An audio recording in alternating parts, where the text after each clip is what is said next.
Nicolas Maduro और Ali Khamenei के बाद ट्रंप का अगला टारगेट क्या किम जोंग उन है?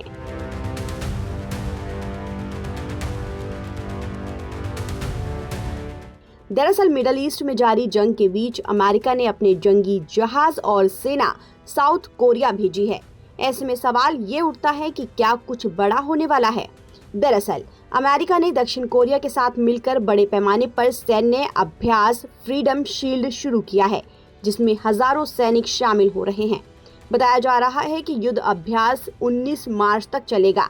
इस युद्ध अभ्यास के बीच हथियारों के ट्रांसफर को लेकर भी अटकलें तेज हैं। हालांकि इसे रक्षात्मक बताया जा रहा है, तो दूसरी तरफ उत्तर कोरियाई तानाशाह किम जोंग उन ने इसे हमले की रिहर्सल करार देते हुए अपनी परमाणु ताकतों को अलर्ट पर रहने का इशारा दिया है। आखिर सैन्य अभ्यास की आड़ में कौन सा खेल रचा जा रहा है और क्या ट्रंप किम जोंग उन को निशाना बना सकते हैं? बता दें कि अमेरिका ने मौजूदा साल के पहले 2 महीनों में 2 बड़े सैन्य अभियान किए हैं। साल की शुरुआत में अमेरिकी सेना ने वेनेजुएला पर हमला करते हुए उस वक्त के प्रेसिडेंट निकोलस मादुरो और उनकी पत्नी को गिरफ्तार कर लिया था और अब वेनेजुएला सरकार में अमेरिका का सीधा दखल है। इसके बाद 28 फरवरी को ईरान पर हमला करते हुए वहां के सुप्रीम लीडर खामनेई को मार दिया। एक्सपर्ट्स का कहना है कि अमेरिकी राष्ट्रपति डोनाल्ड ट्रंप जिस तरह से दुश्मनों पर हमले कर रहे हैं, उसे देखते हुए उत्तर कोरियाई नेता किम जोंग को डर लगने लगा है कि वो अगला निशाना हो सकते हैं।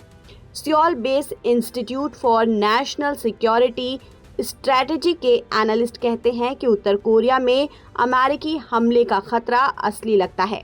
इसकी वजह ये है कि वहां का शासन पूरी तरह अपने नेता किम के इर्द गिर्द घूमता है। एक नेता का हटना पूरे शासन के ढांचे को तितर बितर कर सकता है।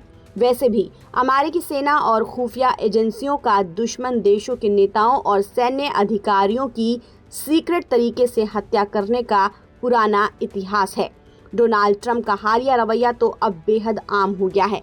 वॉशिंगटन पोस्ट के कॉलमिस्ट कहते हैं कि सिर काटना अमेरिकी युद्ध का न्यू नॉर्मल बनता जा रहा है।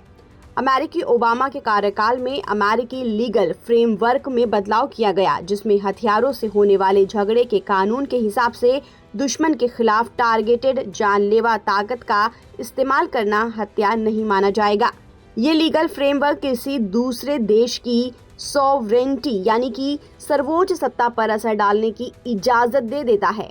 एक्सपर्ट्स का कहना है कि वेनेजुएला में अभियान को डोनाल्ड ट्रंप ने सही ठहराया। ईरान हमले को भी उन्होंने जायज कहा।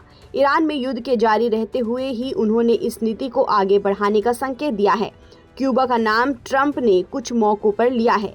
ऐसे में एक्सपर्ट्स को लगता है कि उत्तर कोरियाई नेता किम जोंग उन भी अमेरिकी रडार पर हो सकते हैं। एक तरफ दक्षिण कोरिया में बढ़ता सैन्य जमावड़ा और दूसरी तरफ मिडल ईस्ट का तनाव इस बात की ओर इशारा कर रहे हैं कि ट्रंप प्रशासन दुनिया का भूगोल बदलने की तैयारी में है। ताज़ा अपडेट के लिए आप बने रहिए नवभारत टाइम्स के साथ।